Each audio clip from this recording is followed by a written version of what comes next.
Hello and welcome to my channel. I'm Skóra, also known as Islands in the Front, and today we'll have another video review. It will be against Kuldotha, but now, historically, when I showed you how I play my games, you typically said, well, the opponent stumbled on lands a little bit, which, okay, sure, fair enough. So today I want to show you a game where I definitely stumbled on lands and how those games progress, right? So it's not going to be an even game, but what to do when you are the screwed one. Now, remember that you can leave the subscription down below so you are up to date with those revisions and those replays, and also visit my Patreon down below so you can get all the best type of content out there. So, look at this hand. Naturally, it's a mulligan that doesn't do anything. Now I see this hand. Now you can pause and think whether you keep or not. For me, that's definitely a keep. You've got creatures, counter spells, ninjas to get some cards back. Splendid hand. Now, what do you put back? And that's a real question. You want to keep a creature, a land, probably a ninja, right? Hydroblast is perfect. So this 4 are keep. Now, Dispel is kind of conditional. Spell starter might not be able to get you off the ground too fast, you know, it's kind of conditional as well, but it's a creature as well. Counterspell, straight up, counters everything, but it's just expensive, right? As counterspell goes. So when you look at this hand, you have to put something back. Sadly, the hand is, you're already at 6 with 1 land, and I do put back counterspell. I actually tend to trim counterspells against Kuldotha even, because they are so unreliable, because they cost 2 mana. Now, yes, it's a no to anything, but remember, you want to trade on the tempo axis with the opponent. If you counter something that costs 2 as well, you're even on tempo, even on cards, but you are the one that had to play a conditional card. Counterspells are insanely conditional, right? They are very timing restrictive. You can visit my article on Card Market where I talk about discard, removal, and counterspells and how different they are. So, with that in mind, against Kuldotha, typically you will trade down on mana because everything costs 1, and you still play the conditional card, and you also force yourself into fights where you're less efficient and they can, pyroblast you and stuff. So, yes, I bottom the counterspell. Now, the rest is, of course, a keep. Opponent's on the play even, and starts with Lucky. We draw a Dispel, which is not the best. Now, there are a couple of options. Now, some of you might want to Hydroblast this, or hold up Hydroblast, but the play here is to deploy your creature normally. You are not a control deck.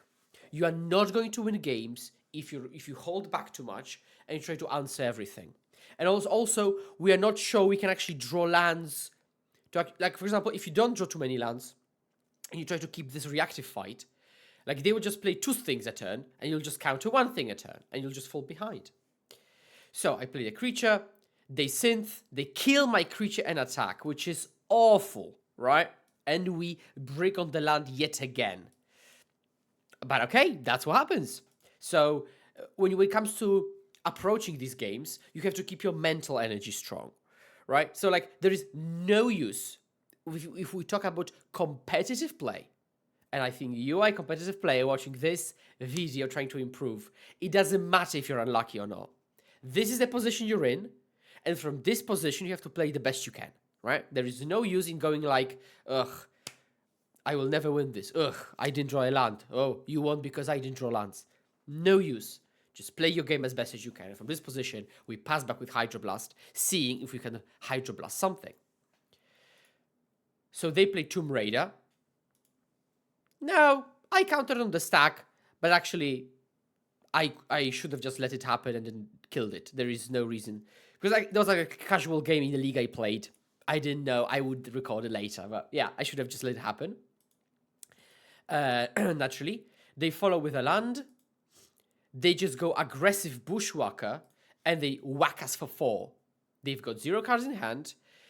Synth on the battlefield. And we miss on the land again. Well, your turn, opponent. So now they play a Bushwhacker instead of cracking the synth. That actually lines up nicely for this. Hydroblast. But we're still getting hit, and they still have the synth. We do find a land. Okay, now turn 4 second land. Let's see what happens. Land, pass. We're not playing hacker out. We're not playing hacker out. We hope they walk into spell starter, right? That would be splendid for us. They hit chain lightning. So the question is if they have a land. I'm not flashing in spell starter to block because I will be ninjaing. That's important. I know we're at 12. I know they've got more power on the battlefield. But we have to pull back ourselves from this position, right? If you just play defensive, again, you'll get buried. So we have to take our life total as a resource fully and accept that. And I am doing this. So I will take the damage. They don't have a land. And I flash in the spell starter. With the intention of naturally ninjaing it. I miss on the land again. That's unfortunate. But again, full focus. So now from this position, you just go to attacks. And you try to convert your spell starter into a ninja. And then hopefully hit a land. And then see what happens. So we attack in. I swap it out. Yep.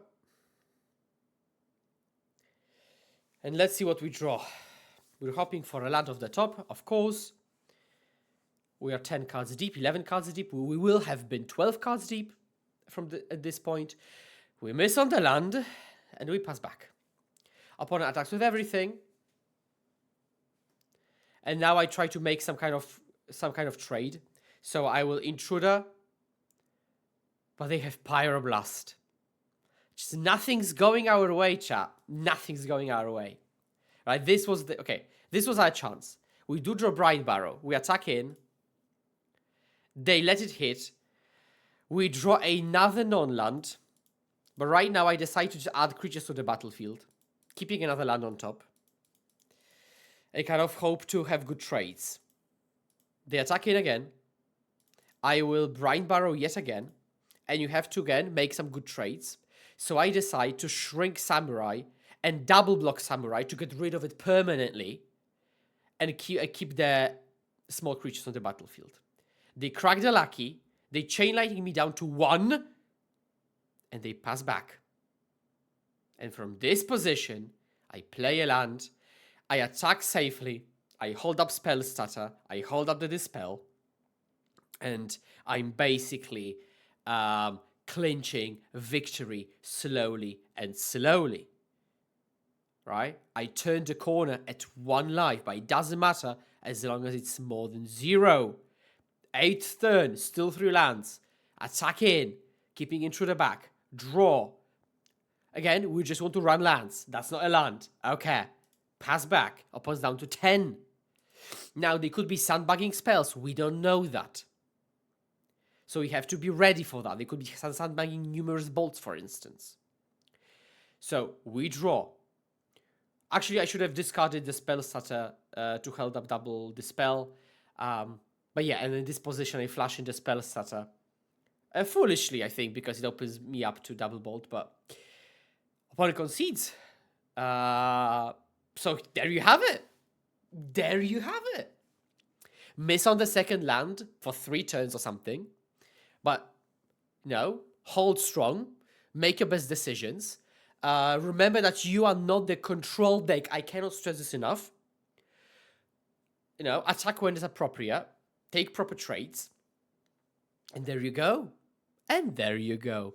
Thank you very much for watching. Please leave the subscribe, push the subscribe button right there at the bottom of the screen so you are informed about those videos. Remember to go to my free public Discord on Faye, which is in the link also in the description, and my Patreon also in the description. I'll be creating a humongous guide to this deck soon enough. And yeah, as always, please remember to hold my hand and let's pass it together. And I will see you next time. Cheers. Boom.